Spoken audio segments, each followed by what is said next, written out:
നല്ല ഈസി ആയിട്ട് കരിമുരാന്നിരിക്കുന്ന ഒരു സീക്രട്ടായ 4 മണി പലഹാരം എല്ലാവർക്കും പറഞ്ഞുതരാം. വായോ.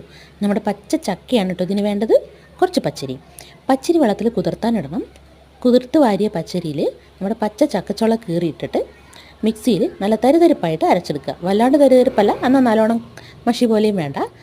അങ്ങനെ അരച്ചെടുക്കുക. അരച്ച് കോരി അതിലേക്ക് നമ്മൾ ഒരു സവാള, 2 പച്ചമുളക്, ഒരു കഷ്ണം ഇഞ്ചി, കുറച്ച് കറിവേപ്പില, അതെല്ലാം കൂടെ കൊത്തി അരിഞ്ഞങ്ങോട്ട് ഇടുക. കൊത്തി അരിഞ്ഞെടുത്തിട്ട് നന്നായി മിക്സ് ചെയ്തെടുക്കുക. എന്നിട്ട് കയ്യിൽ വെച്ച് ചെറിയ ബോളുകളാക്കി ഉരുട്ടി നമ്മുടെ പരിപ്പടേൻ്റെ ഷേപ്പിലാക്കിയിട്ട് എണ്ണയിൽ വറുത്തങ്ങോട്ട് കോരുക. അടിപൊളിയാണ്. നല്ല കരിമുരാന്നിരിക്കും. ഉള്ളിൽ നല്ല സോഫ്റ്റാണ്, പുറമെ നല്ല ക്രിസ്പി ആയിട്ടിരിക്കും.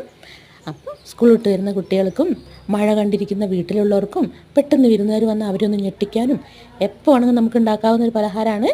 നല്ല ടേസ്റ്റാണ്. ചക്കയൊന്നും ആരും പറയില്ല കേട്ടോ. അടിപൊളിയാണ്. എല്ലാവരും ഉണ്ടാക്കി നോക്കണം കേട്ടോ. പിന്നെ ചാനൽ എല്ലാവരും ഒന്ന് സബ്സ്ക്രൈബ് ചെയ്യണം, ലൈക്ക് ചെയ്യണം, ഷെയർ ചെയ്യണം. അപ്പോൾ ഇന്ന് ഇത്രയേ ഉള്ളൂ. Thank you.